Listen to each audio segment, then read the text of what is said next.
Tom Brady just compared NFL wide receivers to the Real Housewives, and after A.J. Brown's move to New England, he didn't hold back. Stay with me because Brady's warning to the Patriots about what really happens when a star receiver stops getting the ball says everything. So here's the moment. Tom Brady sits down on New Heights, the podcast run by Travis and Jason Kelce, and the conversation turns to wide receivers. Not receivers in general, one receiver in particular, A.J. Brown. Brady doesn't ease into it. He goes straight at the idea that Brown wanted more from his old offense and didn't get it. Brady said A.J. wanted to be involved, adding he covered a lot of those Eagles games, and that passing offense wasn't what that team was known for. So now Brown is going to a team known for its passing offense. That's Brady on record, explaining exactly why Brown's time in Philadelphia produced so much noise. Then he goes further. Brady frames Brown as basically a case study. The newest example in a pattern, he says, he's watched play out for 2.5 decades. Brady said we're gonna see it again this year, asking who's the next unhappy receiver and saying he understands it because receivers want to be involved in the game. That's not a compliment. That's a quarterback,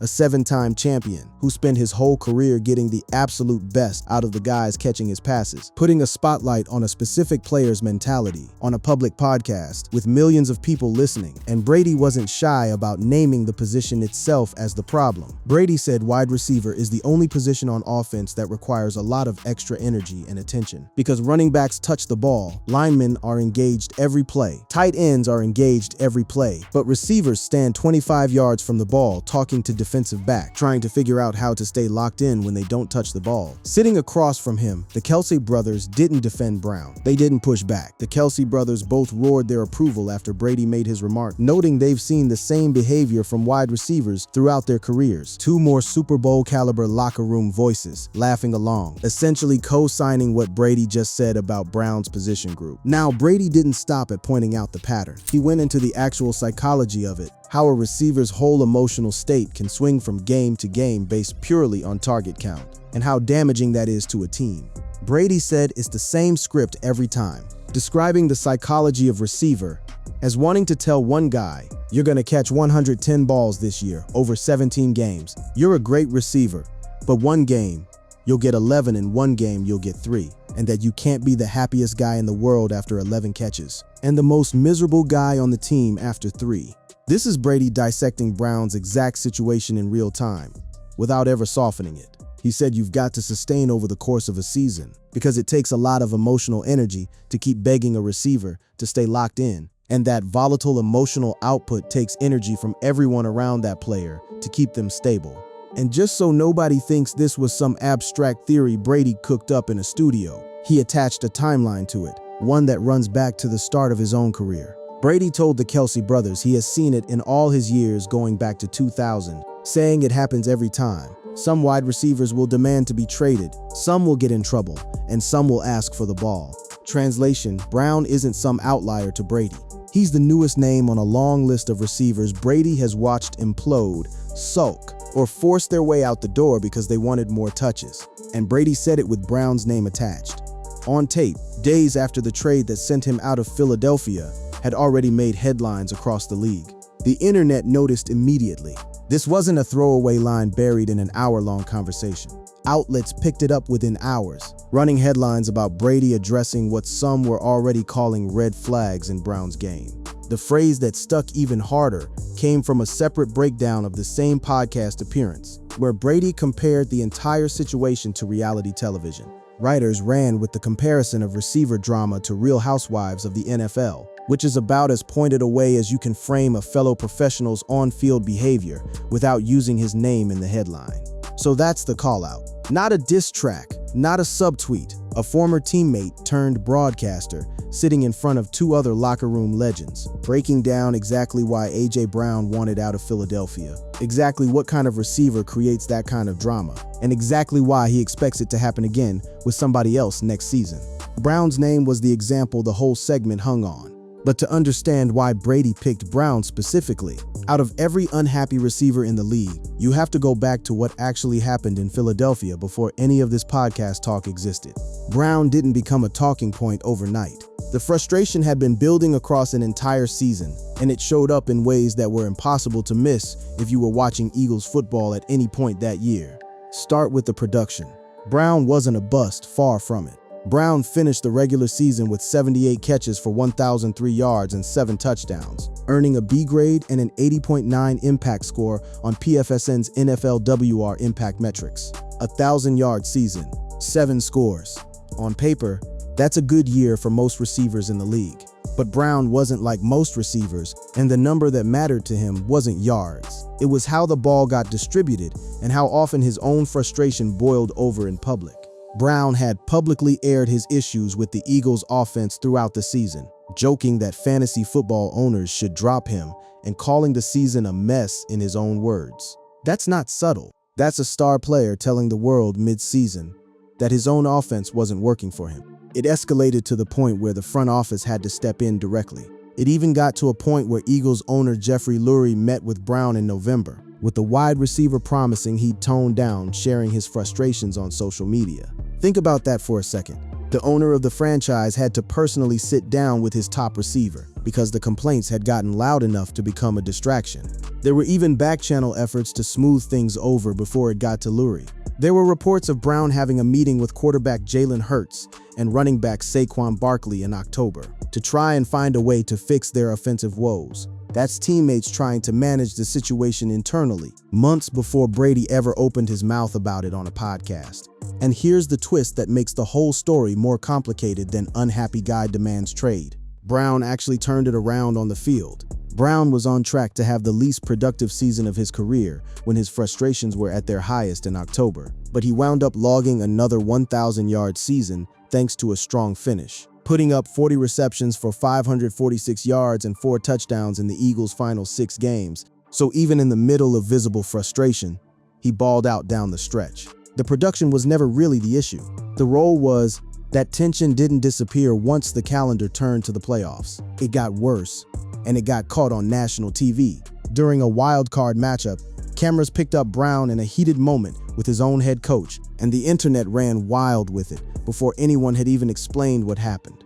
That single sideline image, a star receiver squared up with his own coach in the middle of a playoff game, became the symbol of everything simmering underneath the surface in Philadelphia all year. And it's the same tension Brady would later reference on that podcast, months after the season had ended and Brown had already been shipped out of the city. Because here's the thing about that trade. It wasn't some shock, out-of-nowhere transaction. The writing had been on the wall for a long stretch. Brown's name was mentioned frequently in the last year plus as a receiver who was likely to be traded. League insiders weren't guessing. They'd been tracking this for months, and when the move finally happened, it happened to a franchise built around exactly what Brown said he wanted. The New England Patriots officially acquired wide receiver A.J. Brown from the Philadelphia Eagles in early June. Not a trade to a run-first team looking for a blocking receiver. A trade to a franchise now built around Drake May, a young quarterback who throws the ball. Brown himself framed the move as an upgrade in opportunity, not just scenery. Brown welcomed the trade because he expects to take on a more visible role catching passes from Patriots quarterback Drake May than he did from Jalen Hurts with the Eagles. That's the receiver's own version of events. He wanted the ball more, and he now believes he's going to get it. Even Brady acknowledged that shift directly, saying the fit finally matches what Brown was asking for all along. Brady noted that passing offense wasn't what the Eagles were known for. So now Brown is actually going to a team where they are more known for their passing offense. But there was still one nagging question hovering over the whole situation, and it's the same one that made Brady's podcast comments land so hard. Would a new city and a new quarterback actually fix the underlying pattern? Or was the frustration always going to follow Brown wherever he went? Concerns about whether Patriots head coach Mike Vrabel and quarterback Drake May can keep Brown happy through the season will likely hover over the organization for months. That question is exactly why Brady's breakdown on New Heights mattered so much. He wasn't just recapping old news about a trade everyone already knew about. He was diagnosing whether the same emotional volatility that defined Brown's final year in Philadelphia was going to show up again in New England, and doing it with the authority of a guy who spent 23 years managing exactly this kind of personality in his own locker room.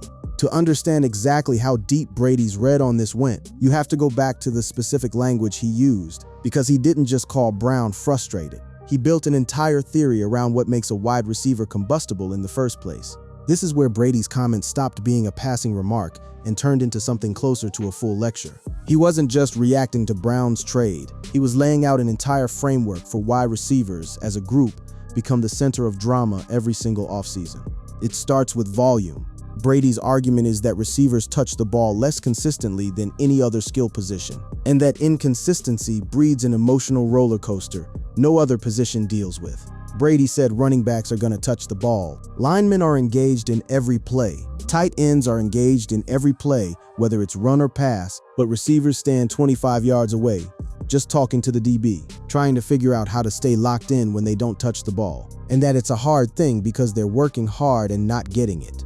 That's Brady essentially building the psychological case for why Brown behaved the way he did in Philadelphia. Not as an excuse, as a diagnosis. He's saying the position itself sets guys up to spiral. Then he ties it directly back to Brown as the current face of the pattern.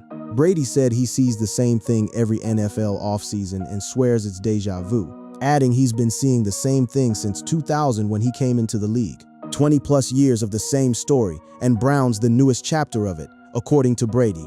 The most striking part of the whole breakdown is the hypothetical speech Brady says he wishes he could give every star receiver before the season even starts. A speech clearly built with someone like Brown in mind. Brady said it's the same script every time, describing the psychology of receiver as wanting to tell a guy, "You're going to catch 110 balls this year over 17 games. You're a great receiver. One game you'll get 11, and one game you'll get 3. And you can't be the happiest guy in the world after 11 catches and the most miserable guy on the team after 3. Read that again. Brady is essentially narrating the exact emotional swing Brown went through in Philadelphia. The highs after big games, the visible frustration after quiet ones, and packaging it as a universal receiver problem rather than something unique to one guy. And he doesn't let it go without laying out the cost to everyone else in the building. Brady said you've got to sustain over the course of the season because it's a lot of emotional energy to put toward that position. Constantly saying, "Come on, stay locked in. Let's go, because I need you." That's Brady describing what it's like to manage a guy like Brown from the quarterback position. The constant emotional maintenance required just to keep one player stable. He finishes the thought with something close to a warning label for any team that trades for a star receiver expecting an easy fix. Brady said that position takes away a lot of energy from a lot of people if you have that volatile emotional output, and it takes energy to keep that player really stable. Now here's the part that made the whole segment even sharper. Brady wasn't just talking in the abstract. Days later, in a separate conversation, he reinforced the exact same point using an even more direct comparison to entertainment drama, one that framed the entire situation as a recurring show rather than a one-time story. The receiver drama comparison landed hard enough that multiple outlets ran with the framing of wide receiver behavior as recurring reality TV, treating it as its own annual storyline in the NFL calendar. It's worth pausing on how unusual this is. Brady isn't a league analyst with no skin in the game, talking about a receiver he's never dealt with. He spent decades throwing to guys who wanted more targets, guys who got frustrated, guys who occasionally blew up on the sideline. He built some of the best offenses in league history around managing exactly this kind of personality, most famously with a certain dominant, demanding receiver during his time in New England the first time around. So when Brady says he's seen the same script every year since he entered the league, he's not guessing. He's speaking from direct experience, managing personalities, just like Brown's, at the highest level the sport has ever seen. That's what gave his comments so much weight. This wasn't some outside analyst piling on a player for internet clout. It was one of the most accomplished locker room leaders in NFL history, essentially explaining, point by point, why Brown behaved the way he did, and predicting, almost daring the league, that another receiver would do the exact same thing before the next season even kicked off. But if you want proof that this pattern wasn't just theory, that the exact emotional volatility Brady described had already played out in full public view, you don't have to look far. You just have to go back to the sideline of a playoff game a few months before that podcast ever aired. Everything Brady talked about on that podcast, the frustration, the emotional swings, the volatility that comes with not touching the ball enough, had already played out on national television months earlier, in a moment that became the defining image of Brown's final season in Philadelphia. It happened during a wild-card playoff game. The Eagles were clinging to a lead. Brown had just failed to come down with a couple of targets, and things boiled over fast. The incident occurred after the Eagles' offense stalled out, forcing a punt, with Brown having just failed to haul in a couple of targets, including a crucial third down drop that killed the drive. And a visibly frustrated Brown headed to the sideline where his head coach met him, animatedly urging him to get off the field. It wasn't just words exchanged from a distance. Team security had to physically get between the two men. Brown and his head coach needed to be separated on the sideline, after sharing a heated exchange in the final minutes of the first half, with the Eagles' senior advisor stepping in to separate them as they appeared to yell at each other. Brown didn't just argue. He visibly lost his composure in a way that made the whole stadium notice. Brown ripped off his helmet in frustration and yelled more in his coach's direction after the Eagles punted to end a drive. The head coach downplayed it in real time, trying to kill the story before it spread. He told the sideline reporter that emotions run high, especially in the playoffs, and that after the game they'd go back to loving each other, insisting they were just fine. And in the booth, calling the game live, Brady was the one who first put words to what everyone watching had just seen. The same broadcaster who would later dissect Brown's psychology on a podcast months down the line. Fox Sports lead NFL analyst Tom Brady downplayed the matter during the call of the game, saying it was just a little colorful with his star wideout, adding that they have a great relationship. Brady even floated a theory in the moment about what might snap Brown out of his slump. Brady wondered aloud whether that little bit of accountability might spark AJ to life as well. Not everyone was as charitable in real time. Fellow Fox analyst Michael Strahan pushed back on the exchange during the halftime show, questioning why a coach would confront a player like that mid-game. And once the final whistle blew, former players who'd lived the receiver life themselves didn't hold back either. Former Packers wide receiver Greg Jennings posted directly, saying if you're going to be critical of the offense and the play calling, you have to deliver when your number is called.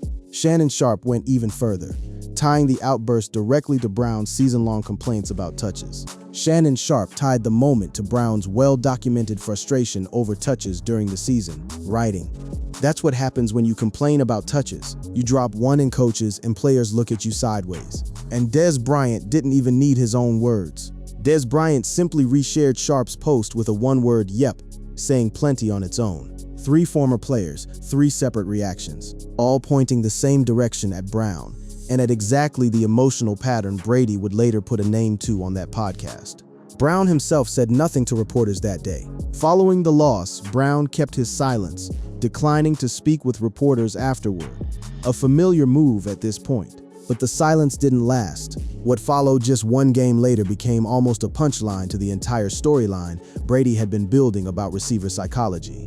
During the very next playoff appearance, cameras caught Brown on the bench, not sulking, not arguing, reading an actual book in the middle of a live postseason broadcast. Brown was seen reading a self-help book on the sideline toward the end of a game in which he had just 1 reception for 10 yards. Brady, calling that game too, couldn't resist. Brady said he hadn't seen too many people read books, but he'd seen a quarterback eat a hot dog, a callback to a famously lazy sideline moment from a different quarterback over a decade earlier.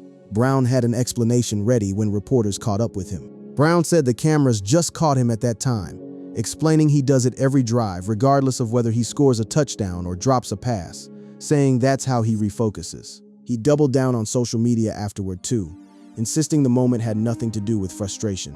Brown wrote that the game is 90% mental and 10% physical for him, that he brings the book to every game and reads it between drives to refocus regardless of what happens, and that people tend to create controversy when they don't know the truth. Whether you buy that explanation or not, the optics were impossible to ignore. A star receiver fresh off a screaming match with his own head coach one week and buried in a self-help book about mental performance the next, while the league's most accomplished quarterback narrated both moments live on camera for the entire country to see. That's the exact pattern Brady would later put into words on New Heights. Not a one-time flare-up, a season-long cycle of frustration, blow-up, and attempted recovery, all happening in front of cameras, all happening to the same player, all before he ever put on a Patriots uniform. So where does all of this leave Brown and Brady's red on him heading into a new season with a new team? The trade itself was finalized months after that playoff blow-up, closing the book on Brown's Philadelphia chapter for good. And notably, Brady didn't take a shot at Brown once the ink was dry. He actually reached out in a much smaller, quieter way, Brady played nice in the replies section on Brown's first Instagram post since the trade. Not exactly the move of someone holding a grudge, more like someone who separates the podcast analysis from the personal relationship. That distinction matters because Brady's take on Brown's future in New England wasn't all criticism. He drew a direct historical comparison to one of the most explosive receiver partnerships he was ever part of. Tom Brady knows better than anyone what kind of impact that sort of talent can make, since he and Randy Moss immediately became one of the NFL's best duos of all time when they teamed up in 2007. Brady even got specific about what made that Moss partnership work and why he thinks a similar setup could unlock Brown in New England. Brady said he loved playing with Randy, calling some of the best years of his career the ones with him, while also bringing over other elite pass catchers, and that Randy could do things nobody else in the league could ever do. That's not the language of someone who thinks Brown is a lost cause. It's Brady suggesting that the same volatile, ball-hungry energy he spent an entire podcast segment breaking down could actually be the exact ingredient that turns a good passing offense into a historically great one, if it's managed correctly. And Brady's read on Brown's fit wasn't just sentimental nostalgia. He tied it to something structural about how modern coordinators can use that kind of talent. Analysts elsewhere echoed a similar idea, framing the Patriots' newly reshaped receiver room as one that could become the best in the league on paper, precisely because of the presence Brown brings, even before he's built full trust in a new system. But that same depth chart also carries the exact risk Brady spent that podcast segment describing. A crowded receiver room means touches get split more ways, not fewer. And a player who spent an entire year in Philadelphia venting about not touching the ball enough is now walking into an offense with several other mouths to feed. Vrabel and May inherit that balancing act directly. It's the same tension Brady flagged the moment the trade became real, and it's the reason nobody in New England is treating Brown's arrival as an automatic fix. The talent isn't in question. The numbers from Philadelphia already proved that. What's in question is whether the frustration that boiled over on that sideline that got its own confrontation with a head coach, that turned into a full-blown case study on a national podcast, follows Brown north or finally settles once he's got a quarterback and a system built around exactly the kind of role he says he always wanted. Brady, for his part, already told you what he thinks happens next. Not just to Brown, but to the position as a whole. He said it happens every time. Some receiver somewhere ends up as the next headline. He just happened to say Brown's name first, out loud on a podcast, before a single regular season snap had even been played in New England. Whether Brown proves him right or proves him wrong is the one part of this story nobody, not Brady, not Vrabel, not the Kelsey brothers laughing along in that studio, gets to script in advance. That answer only shows up on Sundays, starting this fall. Tom Brady addresses A.J. Brown red flags after Patriots-Eagles trade. Yardbarker, Tom Brady. Receiver drama is like Real Housewives of the NFL, Yahoo Sports. Tom Brady. Receiver drama is like Real Housewives of the NFL, NBC Sports. Former Patriot Tom Brady compares wide receiver drama to Real Housewives. Clutch points. Tom Brady is all over social media after Eagles incident. Yahoo Sports. A.J. Brown. Nick Sirianni have heated moment in Eagles loss to 49ers. Fox Sports. Eagles Nick Sirianni explains sideline argument with A.J. Brown. Yahoo Sports. Eagles' season-long issues apparent in playoff loss to 49ers. Sideline spat between Sirianni, Brown, KSL. NFL legends teach Eagles WR A.J. Brown. A valuable lesson after crucial drop in playoff loss to 49ers. Pro Football Network. Eagles WR A.J. Brown explains reading book on sidelines. Awful announcing. Eagles WR A.J. Brown has bizarre sideline moment in playoffs. Heavy. A.J. Brown explains why he was reading a book during Eagles playoff game. Yahoo Sports. Tom Brady explains how A.J. Brown can impact Patriots receiver room. Heavy. How Tom Brady reacted to A.J. Brown's post-trade Patriots Instagram. NESN. How Tom Brady reacted to A.J. Brown's post-trade Patriots Instagram. NESN. https://nesson.com's New England Patriots News. How Tom Brady reacted A.J. Brown's post-trade Patriots Intonar 64DF323E37811E86F4AFB